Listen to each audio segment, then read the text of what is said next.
अस्सलाम वालेकुम दोस्तों, उम्मीद है आप सब ठीक होंगे। Welcome to your own channel आज की बात।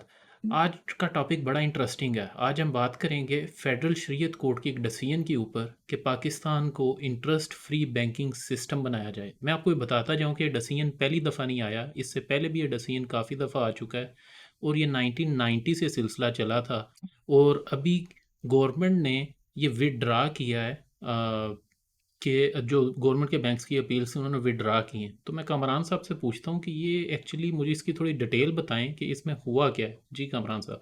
जी, बिल्कुल ऐसा ही है क्योंकि ये सिलसिला जो था बहुत पुराना चल रहा है। अबाउट 1990 से ये सिलसिला चला है कि पाकिस्तान जो है ये इस्लामिक बैंकिंग की तरफ, और जिसको आप कहते हैं अभी जो सिलसिला चल रहा है बैंकों का, ये जो है सूदी निज़ाम कहलाता है और हम इसे इंटरेस्ट बेस्ड बैंकिंग सिस्टम कह रहे हैं। और पूरी दुनिया में यही सिस्टम इस वक्त क्योंकि राइज है, तो पाकिस्तान में भी डेफिनेटली यही सिस्टम चल रहा था। लेकिन अब ग्रेजुअली जो जो टाइम गुजर रहा है, हमें बहुत से इस्लामी ममालिक में भी ये इस्लामिक बैंकिंग जो है ऑलरेडी हम देख रहे हैं, क्योंकि ये जिस तरह आप सब जानते हैं कि ये मेजॉरिटी पाकिस्तान में जो लोग बसते हैं वो मुसलमान हैं, तो ज़ाहिर है ये जो बैंकिंग सिस्टम है कन्वेंशनल, इसमें बहुत से बंदे जो हैं वो अपने आप को अनकंफर्टेबल फील करते हैं। और मोस्टली इस सिस्टम से बचने के लिए ज़्यादातर या तो वो करंट अकाउंट्स में अपनी डिपॉजिट रखते हैं, या अब उनके पास सेकंड ऑप्शन आ गया है कि वो इस्लामिक बैंकिंग की तरफ डाइवर्ट होती हैं। तो बिला आखिर इतना time about since last 20 year से ये पेंडिंग पड़ा हुआ था शरीयत फेडरल शरीयत कोर्ट में ये केस, और उन्होंने ये अब ये एक डिसीजन दिया है कि ये 28 अप्रैल को इन्होंने डिसीजन दिया था कि ये हम दिसंबर 2027 तक इसको लागू कर दें। पूरी जो आपकी मीशत है इसको इंटरेस्ट फ्री सिस्टम में कन्वर्ट कर दें। अब तो कामरान भाई इसमें मेरे मेरे एक दो सवाल तो बिल्कुल वाज़ेह हैं। पहले तो देखें, अगर मुल्क के अंदर दो पैरेलल सिस्टम चल रहे हैं तो उससे आपके पास चॉइस है। दोनों दो जो कस्टमर के पास है उसके पास चॉइस है कि वो अगर उसने इस्लामिक बैंकिंग करनी है इस्लामिक बैंकिंग कर ले, अगर उसने कन्वेंशनल बैंकिंग करनी है तो कन्वेंशनल बैंकिंग कर ले। या इन्फोर्स करना की ज़रूरी है कि जी सारी की सारी बैंकिंग इस्लामिक हो। जी, एक्चुअली मसला ये है कि पाकिस्तान में जो कानून मौजूद है उसमें ये है कि पाकिस्तान में बेसिकली कोई ऐसा कानून बन ही नहीं सकता जो कि इस्लाम के मुनाफी। और शरीयत कोर्ट बेसिकली बनाई इसीलिए गई थी कि वो उन तमाम चीज़ों का जायज़ा लेती रहे।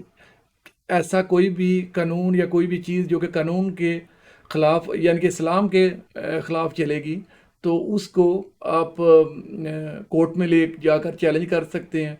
तो इसलिए ये जो चीज़ था, जो सूदी निज़ाम है, ये तो बेसिकली इस्लाम के बिल्कुल एक ऑपोजिट सिस्टम है। और आप जानते हैं कि जो इंटरेस्ट है वो तो इस्लाम में ऑलरेडी है ही, आराम है। लेकिन क्योंकि ये दुनिया के साथ उस वक़्त ये सारा आपका जो वर्ल्ड वाइड सिस्टम चल रहा है वो सारा ये सूदी निज़ाम पे चल रहा है। आपको शरीयत कोर्ट ने तो ये डिसीजन दे दिया है, लेकिन अब आप देख रहे थे कि जो गवर्नमेंट ऑफ पाकिस्तान थी, इन्होंने स्टेट बैंक या दूसरे इनके नेशनल बैंक था इनकी तरफ से, इसके अलावा दूसरे भी प्राइवेट दो तीन बैंक थे जिन्होंने ये चैलेंज कर दिया था इसको। अब गवर्नमेंट ऑफ पाकिस्तान ने तो ये अपना जो अपील थी उसे वापस ले लिया है, और ये विलिंग ज़ाहिर किया कि हम इसको इम्प्लीमेंट करने जा रहे हैं। अब देखें जो दूसरे कोर्ट में ज़ाहिर अपील तो चलेगी, अब देखें ये सुप्रीम कोर्ट में जाता है तो इसके साथ क्या होता है। दूसरा ये प्रैक्टिकली देखने की भी ज़रूरत है कि इसको इम्प्लीमेंट करने के क्या असरात जो है, या इसको किया भी पूरी तरह जा सकता है या नहीं। अच्छा, ये कोर्ट ने इसे दिसंबर 2027 तक इम्प्लीमेंट करने का गवर्नमेंट को सजेशन दी। तो पहले तो मुझे बताएं कि क्या ये प्रैक्टिकल है इम्प्लीमेंट करना। उसकी रीज़न ये है कि 1990 में ये पहली दफ़ा स्टार्ट हुआ, फिर 1992 में उसका वर्डिक्ट आया, फिर 6 माह दिए गए इसे इम्प्लीमेंट करने के, फिर 1999 में इसे दोबारा उठाया गया, फिर कुछ टाइम दिया गया इसे इम्प्लीमेंट करने का। उसके बाद फिर ये 19 ईयर्स के बाद अब ये दोबारा से ये डिसीजन आ रहा है। तो मुझे ये बताइएगा कि क्या चांसेस आपको नज़र आ रहे हैं? और दूसरी मुझे ये चीज़ उसकी रीज़न क्या है, मैं चांसेस का क्यों कह रहा हूँ कि बेशक गवर्नमेंट ने वापस भी अगर ये ले ली है अपनी अपील तो कोई दूसरा बैंक चला जाएगा जैसे आपने मेंशन किया। तो ये सिलसिला क्या आपको लटकता नज़र आ रहा है या कि होता नज़र आ रहा है? देखिए, पहली तो बात तो ये है कि जो शरीयत कोर्ट है, इन्होंने भी इस डिसीजन तक पहुंचने में बहुत टाइम लिया है। और इसको तमाम जो इसके इश्यूज थे, जिस तरह हम बात कर रहे हैं कि प्रैक्टिकल इम्प्लीमेंटेशन की, तो हम्म। इसमें जितने भी माहिरीन थे उनको कोर्ट में बुलाकर उनकी मराना राय ली गई और एक मुश्तरका तौर पर सबकी मशावरत से आप कह सकते हैं कि ये डिसीजन जो है उन्होंने जारी किया। तो वो तो ये समझते हैं कि इसको इम्प्लीमेंट किया जा सकता है, लेकिन इसमें बहुत से चैलेंजेस ज़ाहिर है।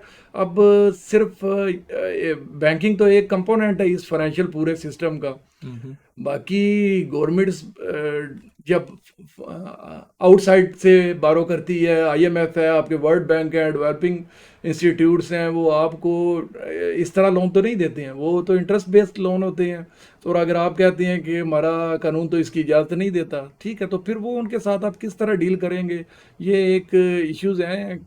इस तरह बहुत से मुल्क के अंदर भी बहुत सी ऐसी चीज़ें हैं जो कि प्रैक्टिकली इस्लामिक जो बैंकिंग सिस्टम है उसमें उनको इम्प्लीमेंट करना बड़ा मुश्किल नज़र आता है। जिस तरह के आप इंश्योरेंस की बात कर लें, अब इंश्योरेंस में क्या होता है कि बंदे प्रीमियम पे करके जो अपना रिस्क होता है वो कंपनी की तरफ ट्रांसफ़र करते हैं, और इन केस कोई नुकसान अगर होता है तो वो नुकसान बेसिकली कंपनी का होता है, वो उसको पे करती है।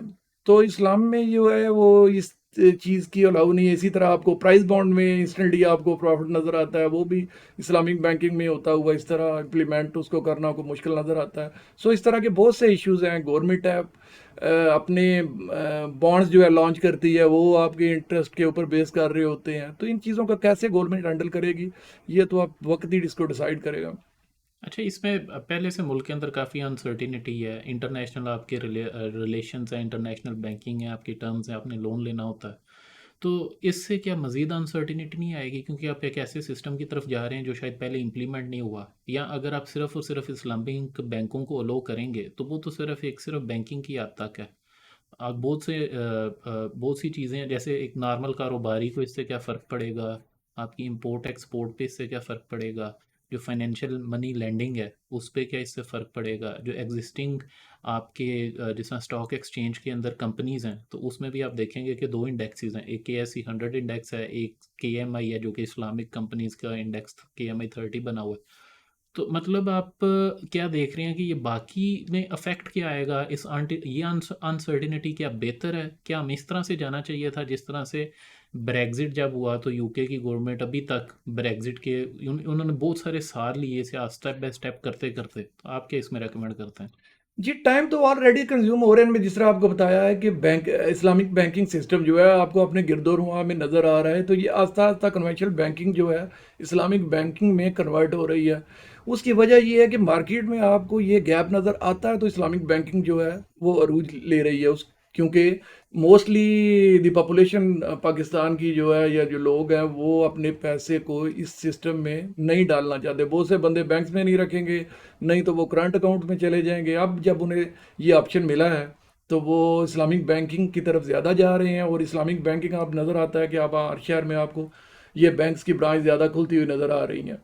अच्छा, जनरल पब्लिक का तो इंटरेस्ट इस तरफ है, लेकिन जिस तरह जो बड़े इन्वेस्टर हैं जो इस सिस्टम से सफ़र करेंगे, वो अब इन्वेस्टमेंट पॉइंट ऑफ व्यू से वो आप ठीक कह रहे हैं कि इससे उनके जो मफादात हैं उनको हिट होगी, और वो किसी दूसरे सेकंड ऑप्शन की तरफ जाएंगे, या इस चीज़ को इतनी आसानी से इम्प्लीमेंट नहीं होने देंगे पाकिस्तान में। मेरा ख्याल आज का टॉपिक हमने काफ़ी डिटेल में डिस्कस किया। आप चैनल को सब्सक्राइब कर दें, घंटी का आइकन बजा दें। इंशाल्लाह आपसे नेक्स्ट वीडियो में मुलाकात होगी। अल्लाह थैंक यू। हाफिज़। अल्लाह हाफिज़।